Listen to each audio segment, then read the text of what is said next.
Good morning. Monday morning, another day. Getting set up. Good morning, good morning, good morning. Good morning, Adam. Things aren't working properly. Good morning, Kathy. Here we go. All good. That's working now. All right. Getting set up, getting set up.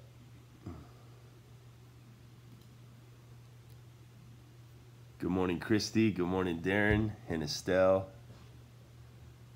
Good morning, Mike. Good morning, Pat. Looks like the comments are not working on Facebook just yet. I got to go to my computer. My computer has it when my phone does not. There you are. There you are. Good morning, Brad. All right. Pause that one.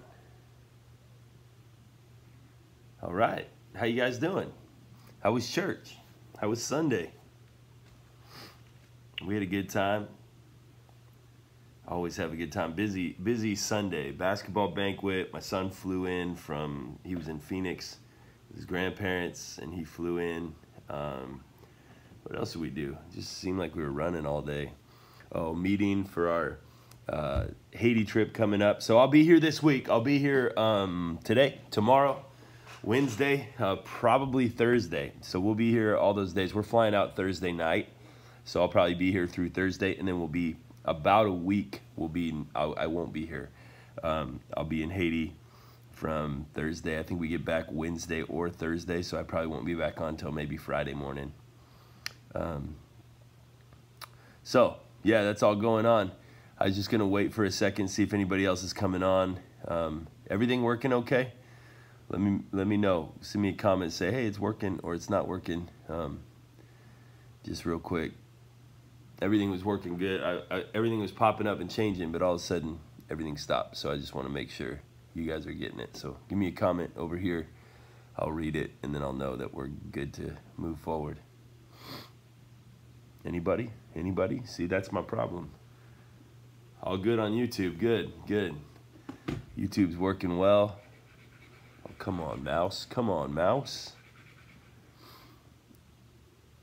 There we go. Brad says working. Okay, good. That's what I needed to know. Good, Amanda. Things are working there. All right. I wanted to know. Okay, here we go. We're going to pick up chapter 14. We got 14, 15, and 16 left in Mark. So good for Kathy on your phone. Perfect. We're going to pick up Mark chapter 14. We just got done looking at chapter 13. Here's what's coming as well. We're going to record this week. This is just a commercial for our podcast, 10 Steps Further. We are going to record this week, Wednesday, Chad, myself, and Jack. We're going to record a podcast that we're calling The End of the World as We Know It. And we're going to talk about what we can know about Bible prophecy and all of that. It should be an interesting discussion. I know that we're not big at Canyon Springs Church. We're not big on spending a lot of energy there as far as Bible prophecy and teaching and that kind of stuff. So, but yet at the same time, my background is I come from Calvary Chapel, which is very big on let's know how the end of the world takes place. So it'll be an interesting discussion about some of the stuff that we just came off of, the things that we just talked about in Mark chapter 13. Yeah, end of the world as we know it. Darren says REM song. I didn't know it was REM. I think DC Talk did a version of it, the cheesy Christian version.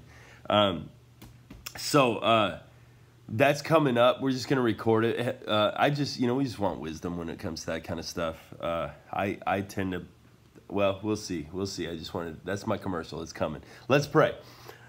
Lord, we are grateful to be back on a Monday morning, grateful to be in your word together. We pray that you would encourage us in what is said today, that you would just push us forward, that you would grow us, that you would change us, that you would do that deep work in our heart that produces fruit in our lives. We ask in Jesus' name. Amen. All right. Here we go. 6:05. Small crowd this morning. A lot of times on Monday it's the bigger crowd, but here we go. Maybe they'll come in later. All right. Chapter 14, verse 1. It was now 2 days before the Passover and the Feast of Unleavened Bread. And the chief priests and the scribes were seeking how to arrest him by stealth and kill him.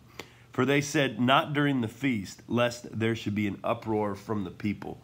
So things have escalated. Jesus has called out the scribes and the Pharisees one too many times. They've plotted with the Herodians. They've joined with the Sadducees. Everybody who was who was opposition to the Pharisees before Jesus was on the scene is now in alignment with him. Everybody says, we got to get rid of this guy. It is now the Passover. There are maybe as many as 3 million people in Jerusalem. Jesus has shown up to Jerusalem. He is speaking boldly. He is speaking publicly. And the scribes and the Pharisees are saying, hey, we got to get this guy out of here. They have, in their minds, convinced themselves that he has committed such heresy, he has led people down a road that is so dangerous that he needs to be killed. And not only that, but there is a very, very large following of people going after Jesus. And so they say to themselves and to each other, we need to arrest him. We need to kill him, but we need to not do it in a public fashion, because if we do it publicly, the people will rise up and it will create a revolution, and we don't want to do that. And so for them, they have decided that they're going to do it secretly, and they're plotting and they're scheming. What a scary and sad moment when the people who are supposed to be the people of God begin to seek violence in this kind of sense. Just like, hey, we're gonna kill. Now, look in the Old Testament, you kind of see these guys somewhat follow along the lines of what God commanded them to do if they were right. That's a whole other thing, but like this idea of like, let's take out this heretic so that he doesn't lead a bunch of people astray. But they're plotting how to kill Jesus. They've convinced themselves in their own pride, in their own, hey, our system is more important than the teachings of Jesus. They want to take him down. Verse 3, and while he was at Bethany in the house of Simon the leper. Interesting. Jesus was always in the house of somebody who is considered unclean, right? I mean, he was in the house of Matthew, the tax collector, eating with the tax collectors, partying with them. He spent time with the fishermen. Here he is with Simon the leper, someone who he has healed of leprosy. Jesus has made friends by rubbing shoulders with the lowest in the society, by healing them, by strengthening them. And so here he goes to Simon's house, and he was reclining at table.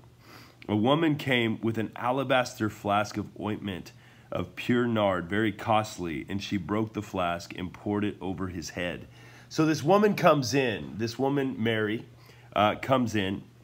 This ointment has a value of a year's wages. So thousands and thousands and thousands of dollars in today's standard of money. I mean, even on a very, very low estimate, you're still looking at $10,000 worth of ointment.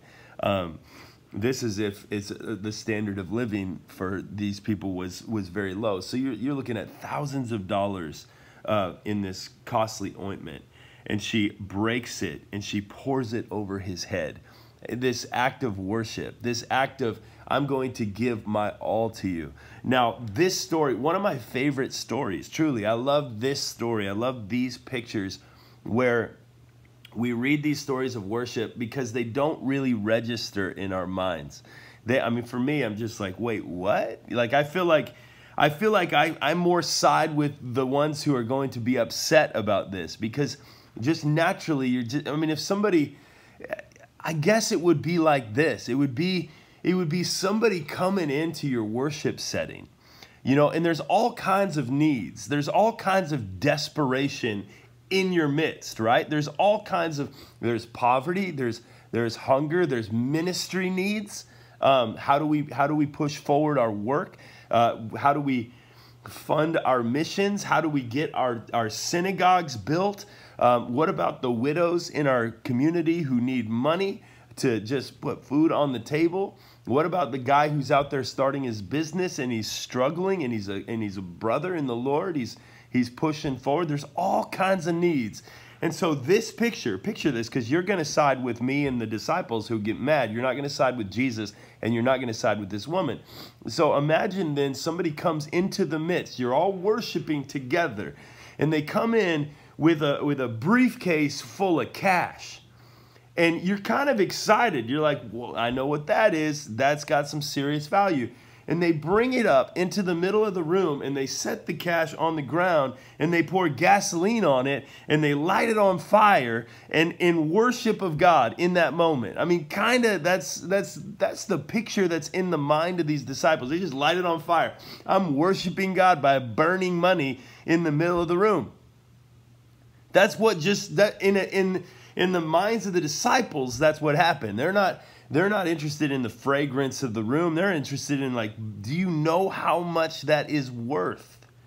Do you know how much value there is in that? This is not to fund anything. This is not, in their minds, it's just like, man, it just went up in flames. The money's gone. The opportunity to do so much is gone in that moment. What would you do? That makes no sense. It makes no sense. This woman brings this costly perfume, this costly ointment. It fills the room. She just dumps it out.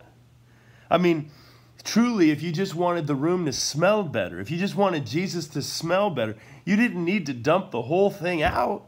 You didn't need to waste the whole thing. You could have just used some of it if the purpose was, you know what, I'm just gonna anoint Jesus. He didn't need the whole bottle. So much of it could have been used for so many other things. When we give to God, there is this sense of sacrifice, right? There is this sense of, it's not about necessarily where it's going. What we've seen in the miracles of Jesus is that Jesus doesn't need our abundance. He doesn't need our abundance. He doesn't even ask for our abundance. He says, what do you got? Give me what you got. You don't need to have a lot. 2 fish, 4 loaves of bread, thousands of people fed. I don't need your abundance. I can take care of everybody with just a tiny little bit. I can multiply what you have. And so here she comes in with an abundance, and she just dumps it out. She breaks the flask. Now, here's a thought too. In those days, a woman would have had a dowry. It would have been really the value of all her possessions. It would have been the thing that she would have said when she comes to a marriage, this is what she brings. When she finally finds that man that will really, I mean, they would have been arranged marriages. So this would have been in part her value. Maybe her dad would have said, hey, I want to arrange this marriage between you and my daughter Mary. And so Mary would come and she would have her dowry. And part of the selling point to the groom, the husband, would be, well, she has this ointment, this alabaster ointment. It is worth, $20,000. And so she brings that to the marriage. This is her dowry. This is her valued possession. And in that moment, she comes and she just dumps it out. She just pours it out. And she says, you know what? All of my value, Jesus, is upon you. All of my value is in you. I don't need anything else. There's a woman who is named Corrie ten Boom, who she's got a whole story about Nazi concentration camps and how God got a hold of her during that time and just the suffering that she experienced. And she has a statement that she made where she says, you will never know that God is all you need until God is all you have. And here you have a choice with Mary where she pours out the ointment and she says, you're all I need. I don't need this. I don't need a dowry. I don't need this ointment. She poured it over his head. Verse 4. There are some who said to themselves, indignantly. And we read, I think it's in John's gospel. In the other gospels, we see that the one who speaks up here is Judas Iscariot. He's the one who betrays Jesus. He's the one who was really stealing money out of those who would support Jesus' ministry. He was the one who carried the money bags. Now, Jesus knew what was going on, which is crazy to think about, that Jesus allowed Judas to carry the money bags, even though he knew Judas was stealing from the money bags. But there were some who said to themselves indignantly, "Why was this ointment wasted like that? For this ointment could have been sold for more than 300 denarii and given to the poor." Now, a denarii was a day's wage, so over 300 days of working, and it could have been given to the poor. So John, I think it's John, in John's gospel tells the same story, and he says this could have been sold for a year's wage, and we could have given it to the poor. There was no intention of giving it to the poor. There was no intention of helping the poor with this money. The intention was, we could have given it to the poor, and we are the poor. Speaking Judas, like, why was this waste? We could have put it on eBay. We could have made so much. We could have done so many things. And it's you just took the pile of cash and you just lit it on fire. Listen, I tell you what, if you went to a church and this went down, you likely would have had that instant reaction as well. I would have as well.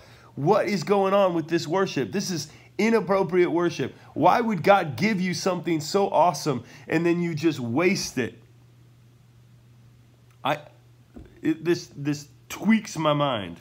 I promise. Hopefully you're seeing that as well. And they scolded her.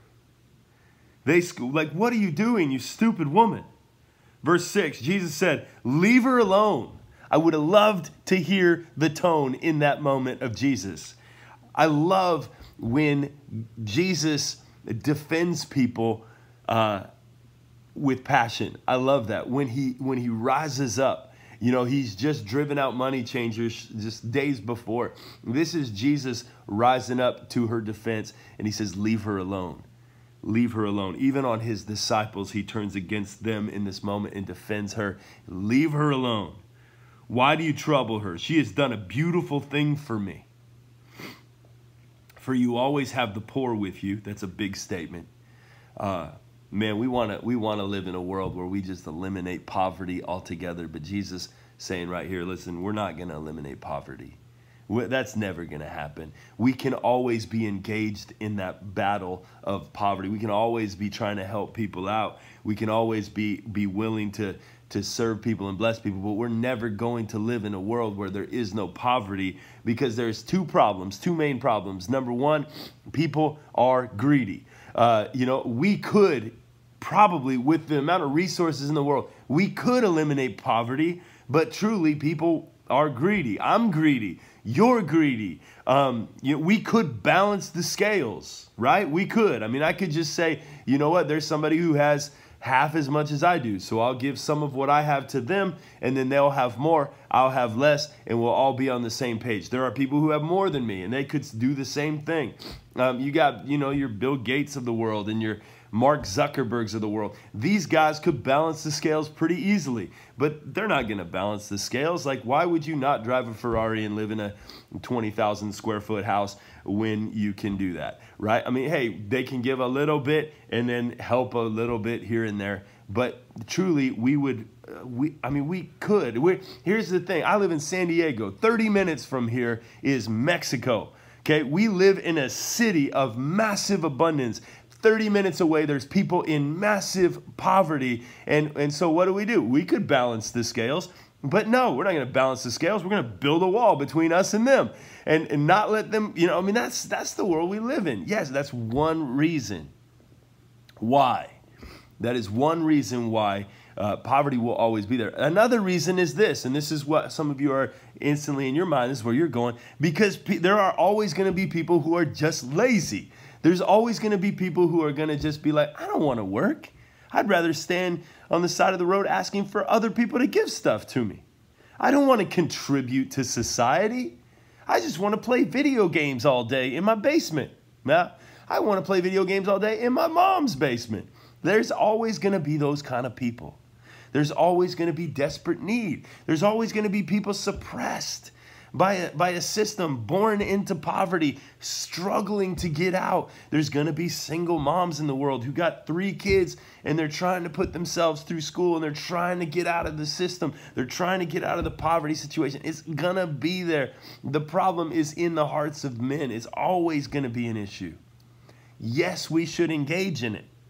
Yes, we should seek to educate people. Yes, we should seek to make sure that people are fed, that people are kept warm, that people are taken care of, all of that stuff. But that stuff should not eliminate our worship of God. It should not eliminate our worship of God. We should not say, you know what, there's poverty in the world, so we really ought not to worship extravagantly. Yeah. So here we go. He says, leave her alone. Why do you trouble her? She's done a beautiful thing for me. For you always have the poor with you. And whenever you want, you can do good for them. Isn't that crazy? Whenever you want, you can do good for the poor. At any time, you can serve the poor. There's always people who are going to rise up and tell you what you should do with your money and with your possessions and how you can serve the poor. But the truth is like, but do they serve the poor? The one who's rising up pointing their finger, are they serving the poor? Are they taking care of the poor? Or are they just identifying? I had this discussion. I was working construction a long time ago, and we had this guy. He was a hired hand for the day, kind of help us get some projects done. And you know, I just sparked up a conversation about Jesus and about Christianity with him. What's up, Shane? Shane, I still owe you a video. Hopefully I'm not too late. I'll try to get that up this week, man. Anyway, I had this conversation with this dude in construction, and he's like, dude, I don't go to church, man. I'm not into the church thing. And I said, okay, yeah, what's your reason? And he's like, well, my dad was a pastor. And he said, the thing that I'm bothered by is, he says, the churches don't give enough to missions. There's needs all over the world. The gospel needs to go out, and they're not giving enough to missions. And so I said to him, I said, well, it sounds like you got a heart for missions. Maybe you should be a missionary. And he's like, well, no, I can't be a missionary. I got a bad back. I mean, that's the response, right? You're going to always have people who are going to judge the church or judge Christians because they're not doing enough for a certain cause. But when you turn it around and you say, well, it sounds like you need to go do something for that cause. You need to rise up. It sounds like you have a heart for that. It sounds like God's spoken to you. You can point your finger at everybody else and saying they're not doing enough for the poor. But the question is, what are you doing for the poor? What are you doing for missions? Maybe you're coming in and you're saying, you know what? We live in a community that has all these needs and the church isn't doing anything for those needs. Maybe they need somebody who recognizes that to rise up, because Jesus says you can help them anytime you want. You can serve them anytime you want. There are shelters in your community that are seeking to serve the poor, and they need help. They need finances. They need people to serve. When I was in Spokane, we used to go down to this thing called Citygate, and Citygate would serve the homeless breakfast like every morning, and churches would just come in and do that kind of work. It wasn't easy to get people to go down there. Plenty of people who have this idea of, hey, we should be serving the poor, but very few people who are willing to do it. But look at this. She has done what she could. She anointed my body beforehand for burial. And truly I say to you, wherever the gospel is proclaimed in the whole world, what she has done will be told in memory of her. I love this picture of worship. Excuse me, guys. I love this picture of worship where we just say, you know what, I'm going to pour myself out completely for Jesus. I'm going to look reckless for Jesus. I'm going to love God with all my heart, with all my strength, with all my mind, with all my soul, everything in me. I'm going to worship God. I'm going to love him first. And then, like Jesus said, then I can love my neighbor as myself. But first and foremost, I'm going to love God. I'm going to pursue God. This Mary, it seems, is the same Mary that was the sister of Martha. Mary is, if this is the same Mary, what we find is every time we see this Mary, she makes her way to Jesus' feet. She's a worshiper. She's you know what? The world can do what the world is going to do, but I'm going to go and I'm going to sit at the feet of Jesus. I'm going to worship Jesus. I'm going to give my all to Jesus. I'm going to listen to Jesus. I'm going to be the one who is passionate after Jesus. And the world will judge often the one who spends their time. Even Martha. Martha's like, hey, Jesus, tell Mary to get up and start serving with me. And Jesus says, no, Mary gets it. Mary gets it. The place to be is just at the feet of Jesus. To be worshiping Jesus. To be giving her all to Jesus. And he says, truly I say to you, wherever this gospel is proclaimed in the whole world, what she has done will be told in memory of her. That we get to hear about her even still.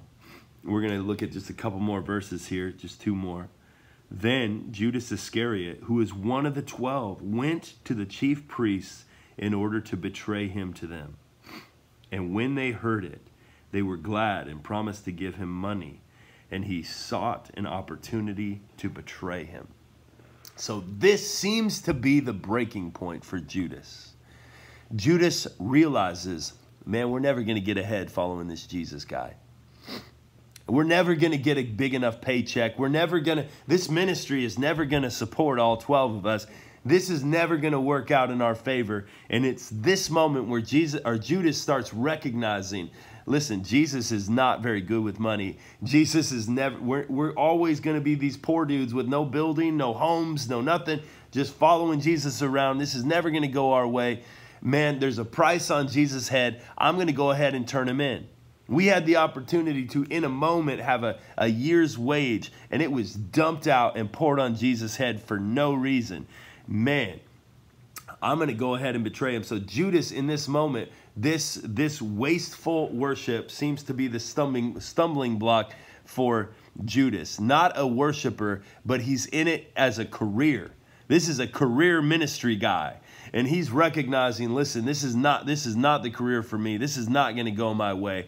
I am done. And so he goes and he looks for the opportunity to sell out Jesus. And it says they offered him money. They offered him 30 pieces of silver. That is not very much. They offered him this tiny little bit of money, and now he's seeking opportunity. It's that breaking point, that boiling point. When we are following Jesus, we need to understand that this is about him. If we start thinking that it's about us, we will get discouraged. We will give up. If we start, this is one of the dangers of our belief in Christianity today, in our pursuit of Jesus. If we start believing that our pursuit of Jesus is all about my life being cush, my life being, hey, I'm going to get my kids are all going to go to the best schools. I'm going to live in a nice house. I'm going to drive a nice car. I'm going to get my finances in order. I'm going to retire well.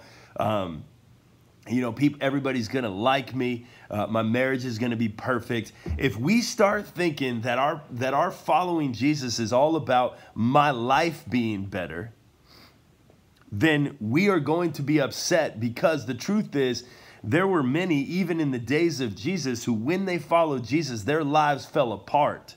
There are people in the world today that when they turn and they begin to worship Jesus, their families will disown them. Parts of the world where it is illegal to be Christians, and to go and to be baptized in a public fashion and make a statement that they are going to follow Jesus is a sentence punishable by imprisonment, and in some places even death, if you are one who says, you know what, I'm going to live after Christ. And so this idea, Judas had bought into this idea that there's this great benefit to himself if he would follow after Jesus, that, financially I'm going to be taken care of, that Jesus is going to provide all my needs in a material sense. And as a result of that, man, he began to be disillusioned by what he was seeing, because this whole thing is about Jesus. It's about honoring Jesus. It's about worshiping Jesus. It's about saying, you know what, Lord, you may prosper me, or you may take everything from me. Either way, you are worthy of my worship. That's where Mary was at. Judas was at this place of saying, I could get more. I should get more for following Jesus. Mary was at a place where she said, Jesus, in following you, I will take all that I have and dump it out. I will pour it out because you are worth it. You are worthy of it. And truly, for some, he will bless you. He will give you more. He will prosper you. And then for some, truly, you will have nothing in the following of him. But he is worth it. And like Corey ten Boom said, you'll never know that he's all you need until he's all you have. I don't know. Something to think about, guys. Look at that, 6:30. We made it as far as I want to make it today. I'll be back tomorrow. We'll pick up, start looking at the Passover. Jesus celebrating the Passover with the disciples. Judas will betray him. Peter will deny him. The religious leaders will arrest him. All of that in chapter 14. Very long chapter. Lots of stuff going on. Hopefully we can make it through it this week before I leave. So thank you guys for joining this morning. Awesome. That's all we got. Have a great Monday, Shanna. All right, guys. God bless you guys.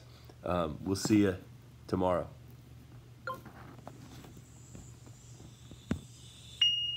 Boom.